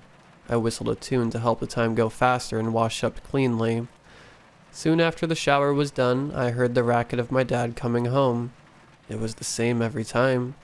Engine chuffing into the driveway, my dad's heavy work boots stomping up the porch, and finally, my dad plopping down into his age-old recliner complaining about work. "Hey, Dad," I said, passing through the living room. He turned his head half-heartedly. "Oh, Jack, how was school?" "Same old." I grabbed a Coke out of the fridge and popped off the cap, taking a swig. "Have any plans for the weekend?" he asked, getting up the rummage through one of the cupboards. I took another swig and put the cap back on. "Yeah, I'm going to Jesse's soon. Might stay the night there." Dad side-eyed me with a smirk. I knew that look, too. His eyebrows raised, one side of his lips curled, and eyes trained on me. "Dad, gross. Jesse and I aren't like that and never will be. Plus, I think other kids will be there." Dad shook his head and turned back towards the cupboard. "I didn't even say a thing." "You implied it." "I put condoms in your bag. Use them." I gagged and pushed Dad's shoulder. He doesn't get that me and Jesse don't think of each other that way. "Yeah, Dad, wouldn't want to make the same mistake you and Mom did." I yelled, racing out the door and hopping onto my bike. I skidded to a stop at the familiar bluish house. I dumped my old-ass bike on the grass and didn't bother to knock. I took my shoes off at the front and walked into the living room. "Hey, Jess," I said when I noticed her. "There's Jackie boy. What took you so long?" Jessie asked. I shrugged. "My dad?" She nodded. "I'm going to get a drink. You guys want anything?" That's when I noticed 3 other kids around the room. Ryan, Amelia, Jace. "Yeah, surprise me," I called. I took a seat next to Amelia and got out my phone. I scrolled aimlessly for a few minutes until Jess came back with drinks in hand. I took mine and had a swig. Definitely alcohol. The night was pretty chill. We talked, drank, and made fools of ourselves. Until Jessie revealed the true reason she brought us here. We were going to play with the Ouija board. Child's play. Who even believes in that anyway? Sure, the movies are freaky, but it's not real. No, I didn't know I could be more wrong. What, are we in middle school? Ryan mocked, laughing. The rest of us followed. Yeah, Jess, you can do better than that. Amelia snorted, her words slurred. Jessie's lips fringed, but she tilted her head and smiled. Scared? What? Of course not.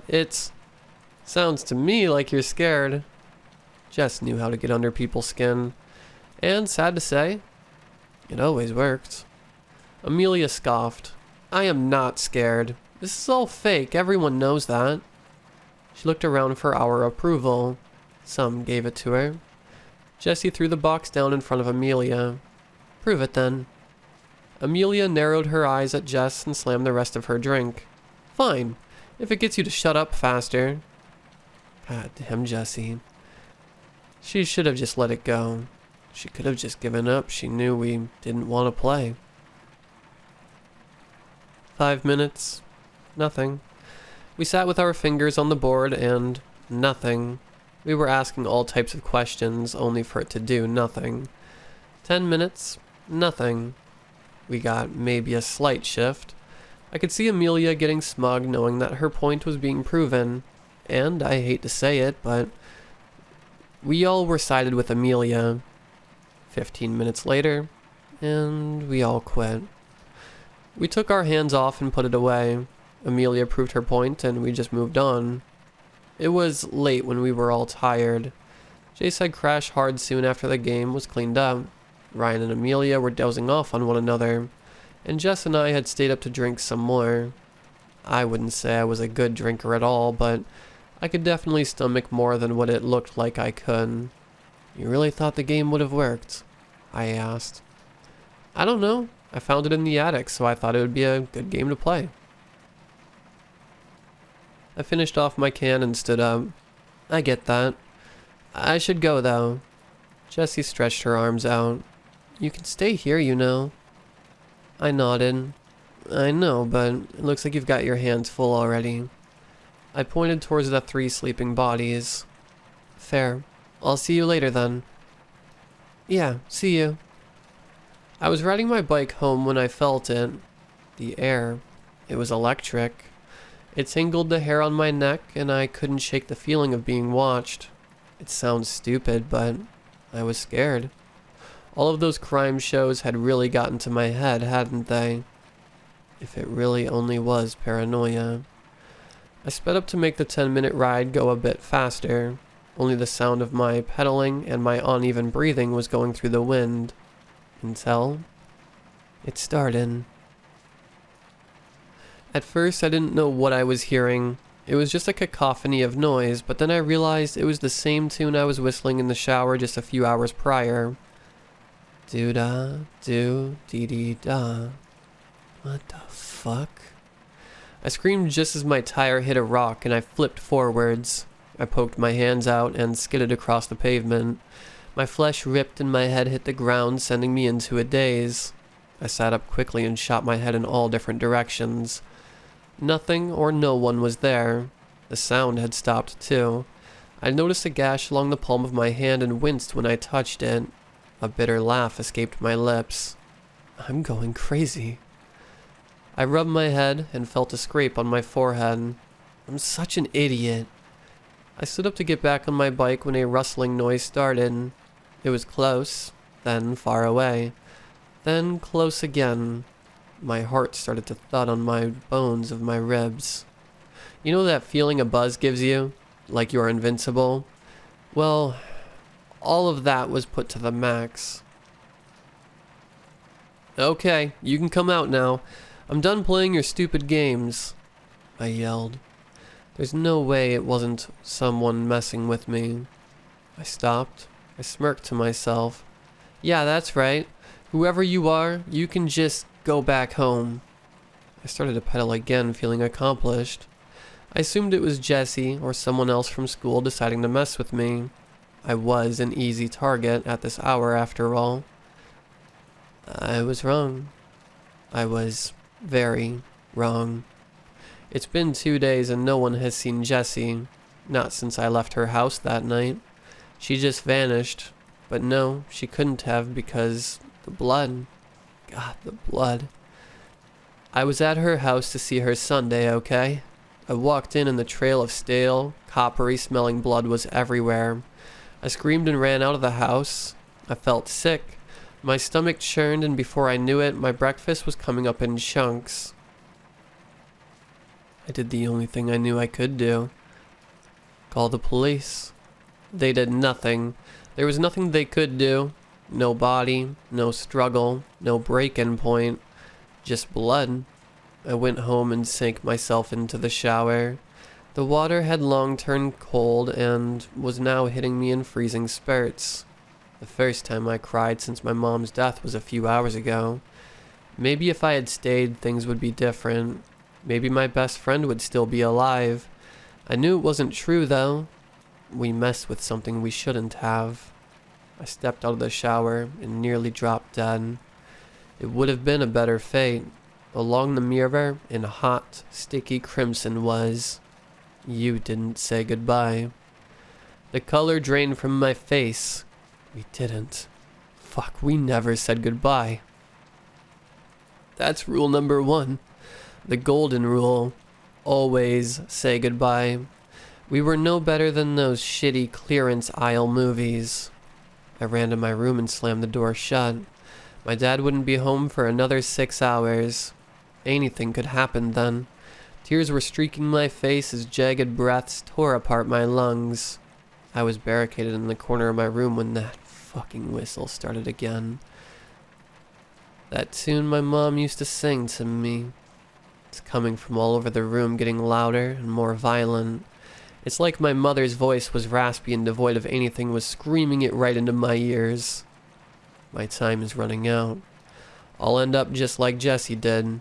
So please believe me when I say, none of this is a joke. It never was. So please do one thing and always say goodbye.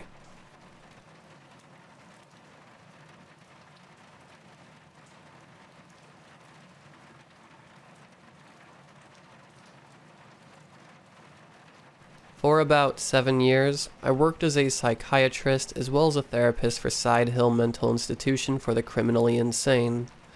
Despite what you may think, most patients weren't violent or evil towards us, simply people who were unfortunately incapable of processing the world and lacked the treatment. Or people needed to help. Plenty were able to better themselves through the right medication and teaching. I even remember 2 patients were named fit to re-enter society during my time there. Don't get me wrong, though. There were very much so violent and even a bit twisted, some of which I'm fairly certain were sane people who managed to get the insanity plea. Others gave the signs of quite competent serial killers, where they have stable mind. There was one patient that I believe, without question, was a spawn of hell. It was about lunchtime when one of the nurses came into my office looking rather uncomfortable, even more so when she made eye contact with me, before clearing her throat and fixing her composure. Dr. Keegan, you are wanted in the patient questioning office." She said a little frantically. I raised an eyebrow and just stared at her for a moment. You see, this questioning office was essentially an interrogation room for patients who committed crime within the walls, or suspects who were obviously not in a right state of mind, be that mental issues or extreme drug use. As you can imagine, these cases were handled by either the police or staff better equipped for handling these such cases than myself. This patient would be far different, however. "Yeah, sure," I said with a hint of confusion as I got up from my desk and began making my way down to the office. This confusion only grew as I met the head of psychology, along with 2 police officers. I greeted them, and asked a question that sent a small chill down my spine, an even greater wave following it as Dr. Swan asked me a question. "Steve, you got any siblings?" I felt the earth stand still as my nerves locked up. "Yeah, a little sister." "This isn't her in there, is it?" I asked frantically. "No, she's not here, but you may still want to see this," he replied bluntly. I looked at him in confusion, which turned to fear as the sound of laughter filled the hall. Now, it wasn't a deranged howling or anything like that. A completely normal laugh coming from within the interrogation room. The soundproof interrogation room. I quickly rushed over to the room window to see a man sitting at the table, rapidly rocking side to side in his chair, an occasional and severe twitch in his neck, so violent you'd think it'd snap. He also seemed to be holding a meeting, as he began talking around the empty table and waving his arms around. What was strange was the fact we couldn't hear any of his one-way conversations. Just his laughs. He's been doing that for about 2 hours, but he won't talk to us. As soon as one of us steps in the room, he stops all motion, like he went catatonic. One of the officers said with a sigh as he finished out a pack of smokes. "Okay, so why do..." I began before taking a closer look, and I noticed something that made my blood run cold. Now, you don't often see the back of your own head, but it's still noticeable. Even more so when you have a very specifically X-shaped birthmark on your neck. "Looks like you caught on, huh?" Dr. Swan said as he handed me 2 sheets of paper, one labeled Steve Keegan, the other John Doe. On these sheets were a set of fingerprints. A set of identical fingerprints. We've gone through your medical files to compare DNA tests, X-rays, CAT scans, whatever we had available. We've checked height, weight, we ran a full facial scan. Damn near everything. All of them were identical. He continued with a deep sigh. "And what is he here for?" I asked in a cautious fear. The 2 officers looked at one another for a while, before the older one spoke.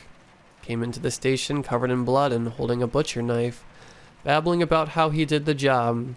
The snakes have lost their heads, or some nonsense like that. After some tests, we figured out most of the blood was from a pig, some his own, and some from a young couple who went missing a few years back. After that, he refused to speak to anyone, only demanding to see the mirror. While my mind was trying to process everything I had just been told, the other officer asked something that took all my attention. "Can you try talking to him?" he asked somewhat nervously. I looked at the 2 as if they were the crazy ones, expecting me to go in there with a killer who looked just like me. As dangerous as he might have been, I needed to know more about this evil clone. So with a deep breath in, and one more glare towards the officers, I entered the room and made my way down over to the table. Just as they said, he was frozen in place when I entered the room, but once he saw who it was he'd be speaking to, his blank face turned into a wide, sinister smile. I, on the other hand, could only choke on confused fear and worry as I looked at my twisted reflection. It was like standing in a mirror that projects a reflection of yourself, one that has gone completely mad. His hair was disheveled and unkempt. Cuts and bruises covered his arms and face. His hands, still caked with dry blood, looked to have been burnt from the wrist down. Crosses sloppily carved into the backs of his hands. What was most disturbing above all that, however, were his eyes. They were what can only be described as completely deranged. They were far too wide open, rarely ever blinking, and bloodshot to the point it looked to have red spiderwebs forming out from his irises. He quickly began rocking again as he looked at me, then the table, then me again, seemingly signaling me to sit down, and after a few minutes of weighing my options, I did just that. I cleared my throat as I looked at him before starting my line of questions, trying to sound as calm and collected as possible when doing so. "Well, this is certainly interesting. So, do you have a name you'd like me to call you by?" I tried to be as polite as possible. He tapped the counter softly as he looked at me. "They've all been calling me John, so you can call me John. Good old Johnny boy," he began. Much like his appearance, his voice was no different than mine, save for the twisted excitement in it. Think Mark Hamill's Joker, as if he had been holding in laughter with every word. "Okay, John, do you mind telling me where you are?" I asked. He looked at me for a while, his neck occasionally cracking before answering. "Side Hill. Yup, that's it. Side Hill Hospital. Hey, that was alliteration. Or was it a simile? Whatever, it sounds funny," he said with a soft giggle, silently clapping to himself. Finally, I asked a question that turned our conversation from unsettling to disturbing. "And would you mind telling me why you're here, John?" I asked, a hint of caution in my voice, and when he answered, it felt for a moment even the darkest pits of hell had more light in it than the man sitting before me. "Oh, because I killed him. Yeah, I killed him real good. Slowly, too. Opened them both from gut to chin," he said with great pride, no longer able to hold in his chuckles any longer as he told me of his actions, causing him to burst out in the most twisted and sinister laughter I've ever heard.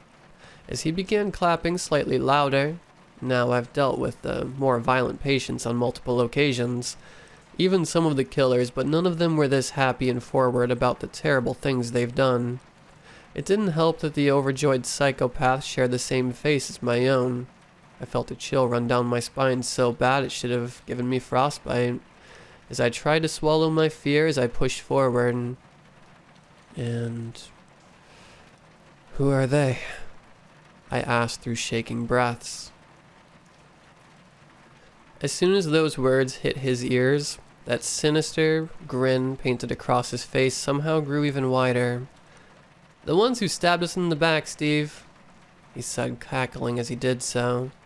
I could feel myself freeze up in fear, as if I had been caught in Medusa's stone gaze, forced to stay planted as I watched my doppelgänger howl like a laughing hyena, as he violently began nodding his head, as well as pointing back and forth between the two of us. As he did so, I noticed something extremely alarming. He had somehow slipped off his handcuffs. I looked towards the two-way mirror in an attempt to signal somebody that I may be in danger, only to be met with more laughter. "Oh yeah, don't worry about them. They're not there anymore. Or I guess it would be more accurate to say, we aren't there anymore," he said with a confident smile. I felt a cold sweat spread through my body as everything he began to tell me battled in my head to decide what would be questioned first until I finally landed on one. "John, who did you kill?" I asked slowly, trying to prepare myself for his answer. That answer horrified me deeply. "Oh, nobody special. Just that sweet little flower of ours. And of course that slimy two-faced snake in the garden," he said, his normally dementedly joyful tone turning to one of bitter malice on those last words, before quickly breaking out into another wave of cackles. Suddenly it all made sense. He was talking about my ex Daisy who left me for my best friend before running off together. I could feel my body begin to shake as the dark images flashed through my head. "And the pig's blood?" I asked weakly as the passing thought of the officer's words came by. "Well, I needed to give them a demonstration, didn't I?" he asked, almost sarcastically. I could feel a wave of vomit slowly crawl its way up from my stomach at his words. Sure, I despised both of them with a fair amount of passion. A murder fantasy was never something I actually thought about, especially not one in the matter he described. After a few minutes of mentally breaking down and hyperventilating, I asked the question I should have asked at the very start. "Who are you? What are you?" It seemed that was also the question he'd been waiting to answer, as the moment he heard it, his grin stretched wider than ever before. Then, with a literal blink of an eye, he was standing on the table in a crouched position to meet me face to face. I nearly fell back in my seat the moment he moved, teleported more like, as he slowly raised his arm up before softly tapping my temple with his index finger, then bringing it to his own head to do the same to himself before quickly sending his hand towards my face and shoving me to the ground, his twisted laughter quickly following. The back of my head collided with the tile flooring, putting me in a heavy daze. By the time I regathered my bearings, I had felt someone rapidly shaking my shoulders. I shot up and began sliding away from whoever had been standing over me, only to look up and see Dr. Swan and the two officers, all having faces of great worry and confusion. They quickly began explaining that not long after I had entered the room, there was a power outage within it. They tried to get in, but the door wouldn't budge, and by the time the lights came back and they were able to get in, all they saw was me flat on my back screaming bloody murder. All files of John Doe had been completely wiped. Much like him, they just vanished into thin air. I resigned soon after that. Eventually, the FBI found their way to our hospital, leaving me to be the one being questioned. Their responses were unnerving to say the least, not to mention highly confidential. Most of it has been kept under wraps and away from the public due to the strange and unexplainable nature of the situation. Hell, Daisy's death was only a passing mention in our local news, both identities of the victims remaining anonymous. After all, they went off the grid years ago, no more than a shadow to the people in town. I've moved far away, states away out of sheer paranoia. I'm absolutely terrified of myself, what I can become, or maybe what I already am. I've tried to forget the horrible experience, but it always creeps back into my mind, fueling me with fear at the thought of what I'm possibly capable of, especially when I hear the sound of deranged cackles coming from outside my bedroom window.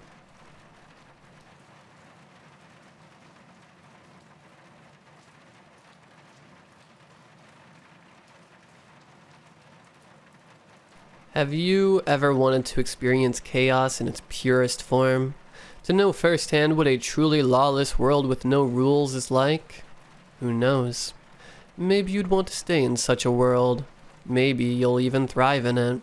Or maybe you're just one of those fear-fueled, adrenaline junkies who just want the rush of seeing just how long it would take for you and your sanity to crumble and become just as chaotic as the world surrounding you. Whatever your reasons, I can help you get there, but I can't guarantee you'll make it back out. So, if you are one of these adrenaline junkies or agents of chaos, then keep reading. Now, fair warning, despite the name of this ritual may imply, this won't be any Alice down the rabbit hole type of adventure. Hell, even Tim Burton's take on the classic tale had more sunshine and rainbows in it.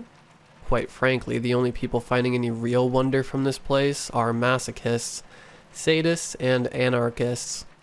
If you are a relatively sane and moral human planning on entering, you'll either turn to a psychopath or, well, we'll get to that later. It was dubbed Wonderland strictly due to the extreme randomness and unruliness, along with a specific item needed to begin the ritual. However, since the naming, a few of the entities within this world have also been given some Lewis Carroll-inspired names. But trust me, they share very little in common with the goofy, wacky characters they've been named after. To get started, you'll have to grab a few things in order to begin. I shall list the items needed below. 1. A decent-sized blade. This is technically not needed, but it is very strongly recommended you bring some sort of protection. The weapon doesn't really matter, but light one-handed weapons like a kitchen knife or maybe hand axe. Don't worry about having to be Rambo or anything. The hostile creatures in there, for the most part, are glass cannons. Yeah, they will mess you up like the morning after tequila and midnight Taco Bell, but you land a good cut or stab anywhere on them, and they'll drop like, well, a night after tequila and midnight Taco Bell. 2. A broken pocket watch. It's been learned that this could work with a portable clock as long as it is both mechanical and busted. However, pocket watches seem to be the most effective. 3. 4 candles. 2 different colors between them. The colors of the candles don't really matter as long as the colors are equal. For example, 2 white candles, 2 blue. Unlike the pocket watch, using 2 specific colors doesn't seem to boost chances of the ritual working. 4. A small bottle or flask of liquor. It is smart to bring either whiskey or bourbon. Don't worry if you're not a drinker. It isn't going to be for you. 5. An item with great emotional value. This will be your key to making it back to the real world. The item can be literally anything as long as you hold a strong emotional tie to it. Something you'd have a hard time letting go of. 6. A large survival bag. For if you don't make it out. Once all of these items are together, you are ready to begin the ritual. Now this will have to be done during the day. However, you will have to go to sleep in order for you to enter. So for people who sleep soundly at night, it'd probably help to try and pull an all-nighter, at least until the sun has risen completely. Before taking your little nap, set the 4 candles around you, at least 3 feet away from where you'll be laying. And since these are flames just laying around, might do you some good to fireproof the place. Bring whatever items you are taking with you into the circle, then lay down with the watch in your hands. You don't have to sleep in some sort of super specific position. Just make sure you're able to keep it in your hands until you fall asleep. If everything is done right, you'll wake up to extreme nausea. Natural, since you will be on a spinning platform falling downwards until you reach the lobby. The lobby is a single large room, extremely large, either tiled or carpeted. It's never the same color for anyone.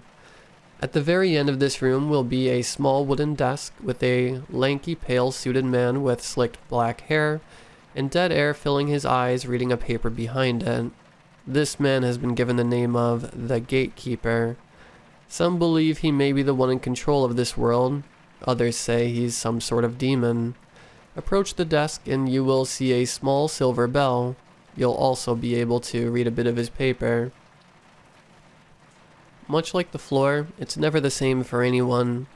The papers seem to be just talking about what one specific person from anywhere in the world was doing at that moment in time. Ring his bell and he will quickly lower his paper to meet your eyes with a wide grin. He won't say anything, but simply hold out his hand. This is your signal to hand him one of 2 things. If you've decided maybe this isn't the smartest move, hand him your key item. If you wish to push forward, hand him the pocket watch. Once he's taken the watch, he'll clear his throat before standing up to reveal his overwhelming height. It is never the same, but he will always be much taller than you. Once he's fully standing, he'll flash that uncanny grin one more time, before dropping the watch to the ground and letting it break to pieces. This will open a portal of sorts of rapid flashing in colors and patterns. The Gatekeeper will clear his throat one more time before wishing you to enjoy your stay, before violently pulling you forwards and stuffing you down it and within. Seconds. You'll begin your walk through Wonderland, starting with those red bush road. Sounds pleasant, right? Well, don't get excited. These rose bushes are giant, sentient thorn vines with a few tiny flowers here and there, and they are very hostile. Now, if you brought something to protect you, this walk shouldn't be terrible. One hit to a vine and they'll back off from you, so it might be smart to go off on the offensive. Don't get it twisted though, you are gonna get hit. Most likely more than once. It will be essentially a half-mile stroll through a thorn hallway. Don't worry about dying or being harmed to the point of crippling. This world has semi-invincibility. See, you'll still be able to break some bones, sever a spinal cord, get your skull caved in, puncture a lung, you name it. You'll bounce back from it within a few minutes. Don't get mistaken though. You will still very much feel the pain, and it won't get any easier to handle. After your little walk of pain, you will reach a large yellow brick road-esque path leading to your city. It's given this name due to the fact that the city is made up of every place you have even the briefest memory of. its citizens, all faces you've seen before, if even for a moment, all merging together aggressively. Many also call this section the glitch in the matrix, given how buildings and people will spaz around, lag, and even begin no-clipping into each other. The sky will flash like rainbow TV static. Some believe this has to be the gatekeeper overseeing it all. This city is made to absolutely mess with your head, especially in terms of the people you come across, whose faces and limbs will be constantly contorting and meshing together with another passerby, only speaking to you in robotic binary text, occasionally crashing, not to mention the fact they all act as poorly programmed NPCs. The goal here is to find your house, apartment, wherever you call home. It will be noticeable due to the fact it will be completely intact and stable. If you are a bit of a hermit, well then it probably won't be such a bad time. However, if you're a bit of a social butterfly who loves adventure, well, you're probably screwed. By far the worst part of your time here is the fact that you are affected by this glitch, and you'll occasionally deform uncontrollably, and it will hurt very, very much. Once you're able to locate your home, step inside and you'll be met with a single room of your house, most likely the kitchen or living room, filled with the sounds of classic smooth jazz. It's here you will meet the Mad Hatter. Now, to be honest, the nicknames make very little sense other than the fact they both wear rather flashy top hats. This Mad Hatter is a well-mannered, civil African-American in a long tan dress coat, reading a book, often either the works of Clive Barker or Mark Twain. He'll often speak through quotes from philosophers such as Socrates and Sun Tzu. Don't worry about needing to memorize them or read into them to solve some kind of riddle. He just enjoys thinking about such things. You'll feel an overwhelming sense of comfort from this man. This is mostly chalked up to the extreme lack of normalcy up to this point. You won't recognize him, but he'll feel like an old family friend you've known your whole life. He will look up from his book and give you a large smile, pointing out that you must have been through quite the ordeal, and asking if you'd like to rest for a moment. He will then snap his fingers to manifest a soft leather recliner. Next to it will be a small table with a deck of cards, and 2 extravagantly cut glasses. Feel free to relax and play a few card games. Note, he is more than willing to play any game, but he seems to have a keen fondness towards building card houses, and will always suggest building immaculate mansions and castles, which he'll help you build with great enthusiasm. Share a drink or two with him if you'd like. Just make sure you have at least a quarter of the bottle, flask, remaining after your time with him. If you wish to move on, and are able to resist the temptation of sitting there trading stories with this man who will be extremely interested and engaged with any experience you share with, tell him, "I thank you for your hospitality. Allow me to give you a gift." It doesn't need to be exactly those words, but try to stay a little proper and formal. Then offer him the liquor. He will accept and tell you how touched he is to have brought a gift, and will offer you one in return, and with another snap of his fingers, will open up yet another portal. Unlike the one you used to enter this work, the location it leads to is very clear. A long hallway. This hallway, much like many things here, is never the same for anyone, but rather a person's representation of classy. At the end of this hallway will be a large, checkered pattern door, which leads to the either side the least or most painful section of the world, the Mad Chessboard. Once stepping through, you will be sent to an endless black void, with a large black and red wall, chessboard. The pieces will be giant, twisted humanoids, save for the rooks, pawns resembling malnourished mental hospital patients, with what look like wires sticking out of their heads and entering their eyeballs. Knights resemble headless horsemen, ones that have been lost to time. Rooks resemble living flesh, like towers that travel by clawing around with large humanoid arms. The bishop resembles a large mummified man, dressed as a pope-like figure, wielding a large staff and book. There is no king, only the Red Queen, a large monstrous woman bandaged head to toe. waiting for someone to challenge her. You. In order to beat her, you must kill her. You must step onto the other end of her side, specifically in the spot of the pawn. Remember where you are, though. This won't be regular chess.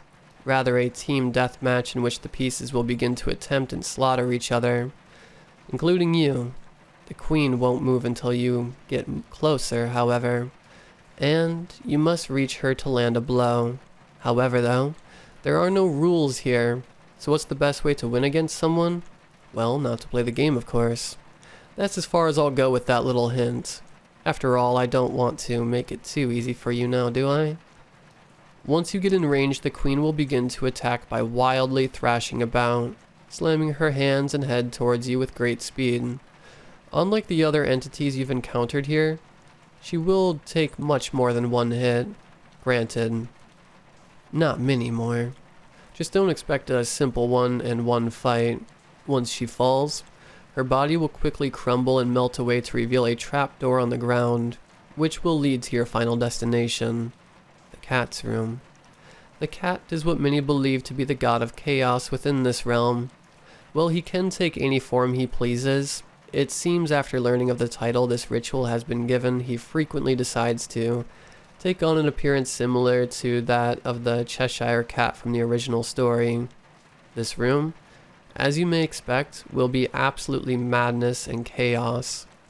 The sky will flash through multiple different locations, colors, and patterns like a green screen.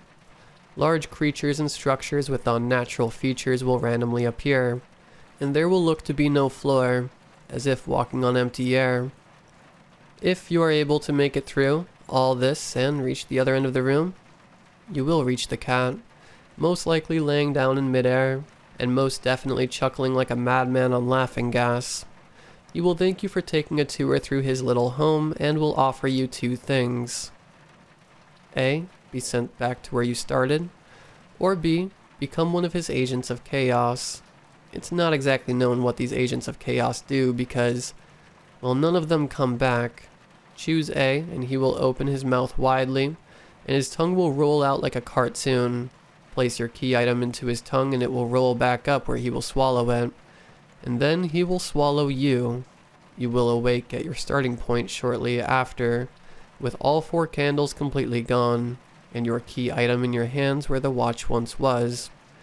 If you're wondering what your reward is for going through all of that, sorry to break it to you, but there is none. Just a long trip through chaos. So if any of you are a true anarchist, or think you can handle something so crazy, then why not give it in hand?